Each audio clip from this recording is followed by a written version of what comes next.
आज हम अध्ययन करेंगे कक्षा 3 की हिंदी व्याकरण की पाठ्य पुस्तक व्याकरण सुधा। तो व्याकरण सुधा में जो है हम क्या करेंगे, पाठ 2 का अध्ययन करेंगे। तो पाठ 2 में क्या है, वर्णमाला और मात्राएं। तो यदि अभी तक आपने मेरे चैनल को सब्सक्राइब नहीं किया है तो कृपया करके मेरा चैनल सब्सक्राइब कीजिए, लाइक और शेयर कीजिए ताकि आपको ऐसे ही और भी वीडियो मिलते रहें। तो चलिए पाठ प्रारंभ करते हैं। सबसे पहले वर्णमाला। तो वर्णमाला क्या है, तो हिंदी भाषा में जितनी भी ध्वनियाँ होती हैं या जितने भी स्वर होते हैं, व्यंजन होते हैं, तो उनको क्या करते हैं, एक व्यवस्थित क्रम में लिखा जाता है। तो इसी व्यवस्थित क्रम को क्या कहते हैं, वर्णमाला कहते हैं। तो यहाँ पे देखिए, हिंदी भाषा में जितनी भी ध्वनियाँ हैं उन्हें लिखने के लिए वर्णों का प्रयोग करते हैं। तो किसका प्रयोग करते हैं लिखने के लिए, वर्णों का। तो समझ में आ गया, वर्ण क्या होते हैं, जिनका कोई अर्थ होता है उसी को वर्ण कहते हैं।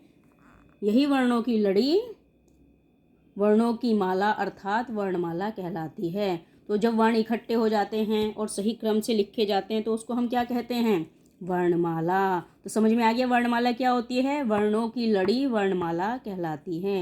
यानी कि जहाँ पे समूह में वर्ण लिखे जाते हैं वही वर्णमाला कहलाती है। अब देखिए वर्णों के भेद। तो वर्णमाला में 2 प्रकार के वर्ण होते हैं, एक होते हैं स्वर और दूसरे होते हैं व्यंजन। तो स्वर देखिए कौन कौन से होते हैं और क्या होते हैं। तो स्वर, जो वर्ण किसी अन्य वर्ण की सहायता के बिना बोले और लिखे जाते हैं। यानी कि स्वरों को लिखने के लिए किसी और व्यंजन की या किसी और चीज़ की आवश्यकता नहीं होती, बल्कि ये स्वतंत्र रूप से लिखे जाते हैं और बोले जाते हैं। तो स्वरों को लिखने एवं उच्चारण करते समय किसी दूसरे वर्ण की सहायता नहीं लेनी पड़ती। तो समझ में आ गया आपको, स्वर क्या होते हैं, तो जो वर्ण बिना किसी अन्य वर्ण की सहायता के बिना बोले और लिखे जाते हैं उन्हें स्वर कहते हैं। स्वरों को लिखने एवं उच्चारण करते समय किसी दूसरे वर्ण की सहायता नहीं लेनी पड़ती। तो हिंदी भाषा में स्वरों की संख्या 11 है। तो कितनी है स्वरों की संख्या हिंदी भाषा में, 11। अब देखिए, हिंदी में अधिकतर 10 स्वरों का ही प्रयोग होता है। तो हिंदी में कितने स्वरों का प्रयोग होता है, 10 स्वरों का।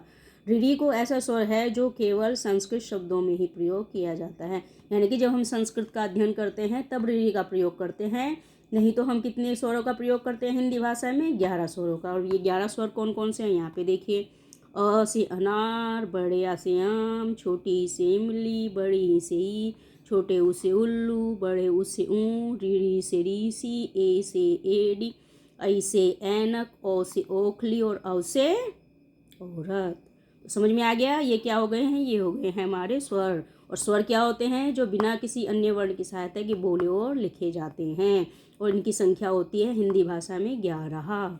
तो समझ में आ गया स्वर क्या होते हैं। अब देखिए व्यंजन। व्यंजन, तो व्यंजन स्वरों की सहायता से बोले जाते हैं और इनकी संख्या 33 है। तो व्यंजनों को लिखने के लिए हमें किसकी सहायता की जरूरत पड़ती है, या बोलने के लिए स्वरों की। बिना किसी मात्रा के कोई भी स्वर नहीं लिखा जाता है। आप कोई भी अपना नाम लिखे या कोई भी चीज़ लिखिए, उसमें कोई ना कोई मात्रा लगी रहती है। यदि आप उसमें मात्रा नहीं देखें, क ख ग घ ऐसे ही लिखा जाएगा तो भी उसमें अस्वर होता है। बिना अस्वर स्वर के ये भी नहीं लिखे जाएंगे। तो इसीलिए जब हम व्यंजन वर्ण लिखते हैं तो किसकी आवश्यकता होती है, हमें स्वर की आवश्यकता होती है। तो बिना स्वरों की सहायता के व्यंजन वर्ण नहीं लिखे जाते, और इनकी संख्या कितनी होती है, 33। अब देखिए यहाँ पे इतने सारे स्वर हैं, एक इसके भी अलग अलग वर्ग हैं। ये क वर्ग है, ये च वर्ग है, ये ट वर्ग है, ये त वर्ग है, ये प वर्ग है, य वर्ग है, श वर्ग है, और ये छ क्षत्रिय। तो ये क्रम में लिखे जाते हैं। देखिए एक ही क्रम में हैं, 4 के 4। तो ये अलग अलग प्रकार के हैं। तो ये क वर्ग हो गया। तो ये सारे क्या होते हैं, ये सारे होते हैं स्पर्श व्यंजन, क से लेके प तक। उसके बाद य र ल व, इन्हें कहते हैं अंतस्थ व्यंजन। इसके बाद श श स ह, ये हो गए ऊष्म व्यंजन। और ये द्वित व्यंजन, यानी कि 2 व्यंजनों को मिला के जब एक बना दिया जाता है तो उसे कहते हैं द्वित व्यंजन। तो समझ में आया आपको, व्यंजन की संख्या कितनी होती है, 33। और ये सारे व्यंजन हैं। अब देखिए आगे देखते हैं। व्यंजनों को स्वरों की सहायता के बिना बोला नहीं जा सकता। इन्हें स्वर सहित दर्शाने के लिए व्यंजन के नीचे एक तिरछी रेखा, इसे कहते हैं हलंत, संस्कृत में हलंत कहते हैं, लगा दी जाती है, जिसे हलंत कहते हैं।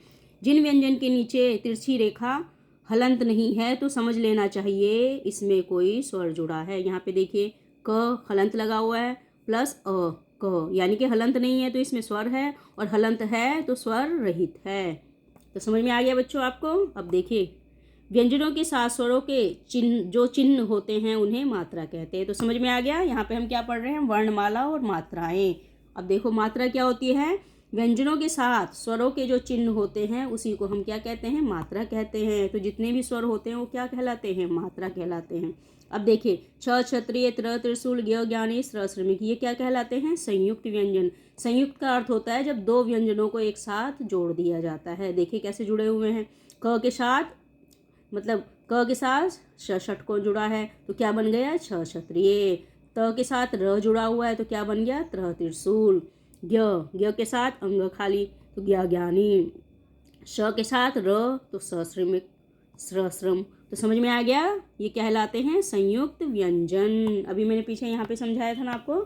अब देखिए कई बार दो व्यंजनों को जोड़ने से नया वर्ण तो नहीं बनता है, पर उसमें पहले वाले व्यंजन को आधा लिखकर अगले व्यंजन के साथ जोड़ दिया जाता है, तब उसे संयुक्त व्यंजन कहते हैं। तब उसे क्या कहते हैं, तब भी संयुक्त व्यंजन कहते हैं। देखिए यहाँ पे उदाहरण दिया गया, त हलंत लगा हुआ है प्लस तत्, यानी कि आधा तत्। तो ये क्या हो जाएगा, कहाँ पे इस्तेमाल किया जाता है, पत्ता छत्ता। उसके बाद देखिए क प्लस त कत, यहाँ पे क्या हो जाएगा, भक्त और शक्ति। अब देखिए यहाँ पे ल प्लस लल, बिल्ली दिल्ली। अब यहाँ देखिए ख प्लस ख कख, मक्खी मक्खन। तो यहाँ पे देखिए ये भी संयुक्त व्यंजन ही है और ये भी संयुक्त व्यंजन है, लेकिन ये अलग प्रयोग में आते हैं और ये अलग तरीके से प्रयोग में आते हैं। अब देखिए मात्राएं, यहाँ पे मात्राएं हैं। नीचे दिए गए चित्रों को देखो और नामों को पढ़ो। तो यहाँ पे कुछ चित्र दिए गए हैं, किला मात्रा लगी हुई है, मछली मात्रा लगी हुई है, पुल मात्रा लगी हुई है। तो ये जो लाल सा रंग का दिखाया गया है यहाँ पे कौन सी मात्रा है, देखिए यहाँ पे कौन सी मात्रा है, जो मात्रा इधर से लगी होती है और उसमें मतलब कम टाइम लगता है उसको पढ़ने में, वो कौन सी होती है, वो होती है छोटी मात्रा। अब यहाँ पे देखिए बड़ी मात्रा लगी है, मछली खिंच के बोला जा रहा है, 2 बार इसकी मात्रा होती है तो बड़ी की मात्रा। इसके बाद देखिए पुल एकदम से बोला गया, इसमें कोई खिंचाव नहीं है तो क्या हो गया, छोटे ऊ। समझ में आया।